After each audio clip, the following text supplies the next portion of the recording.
হাঁসের ডিমের সঙ্গে মুরগির ডিমের যুগলবন্দি রেসিপি নিয়ে চলে এলাম বাঙালিয়ানা জবার রান্নাঘরে। হাঁসের ডিমে প্রচুর পরিমাণে কাদা লেগে থাকে, সেই জন্য আমি জলে 5 মিনিট ভিজিয়ে রেখে একটা স্কচব্রাইট দিয়ে আলতো করে ডলে নিয়ে পরিষ্কার করে ভালো জল দিয়ে ভালোভাবে ধুয়ে নিয়ে 4টে মুরগির ডিম নিয়ে পরিমাণ মতো জল দিয়ে একটু নুন দিয়ে গ্যাসে সেদ্ধ করে নেব। ডিমগুলি ভালোভাবে আমি সেদ্ধ করে নিয়েছি। একে একে ডিমগুলিকে ছাড়িয়ে নেব।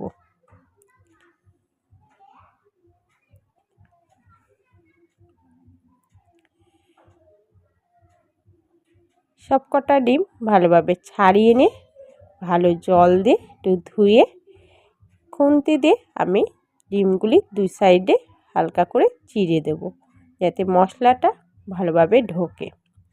কড়াইতে তেল দিয়ে তেলটাকে ভালো করে একেবারেই আমি তেলটা দিয়ে দিয়েছি, পরে আর তেল দেব না। তেলটাকে ভালো করে গরম করে নিয়ে সামান্য নুন আর সামান্য একটু হলুদ গুঁড়ো দিয়ে ডিমগুলিকে হালকা করে ভেজে নেব। সেই তেলেই তেজপাতা, এলাচ, শুকনো লঙ্কা, দারচিনি ফোড়নে দিয়ে কেটে রাখা পেঁয়াজ কুচিতে হালকা নাড়িয়ে চাড়িয়ে কেটে রাখা আলুগুলিকে দিয়ে পেঁয়াজের সাথেই হালকা করে ভেজে নেব। হলুদ গুঁড়ো, স্বাদ মতো নুন, সামান্য একটু চিনি, টমেটো, আদা, রসুন, পেঁয়াজ একসাথে পেস্ট করে নিয়েছিলাম, পেস্টটাকে দিয়েছি। মশলার বাটিটা ধুয়ে একটু জল দিয়ে কাশ্মীরি মিক্স দিয়ে মশলাটাকে ভালো করে কষিয়ে নেব।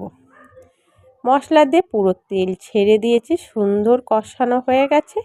ভেজে রাখা ডিমগুলিকে দিয়ে ভালো করে আর 5 মিনিট মতো কষিয়ে নেব।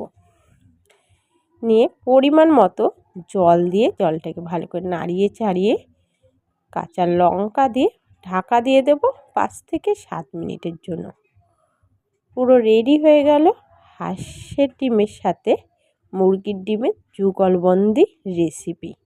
রেসিপিটি যদি ভালো লেগে থাকে অবশ্যই আমার চ্যানেলটিকে সাবস্ক্রাইব করে একটা লাইক, একটা কমেন্ট, শেয়ার করে পাশে থাকবেন। আগামী দিনে আরও নতুন নতুন ভিডিও আসতে চলেছে। ধন্যবাদ।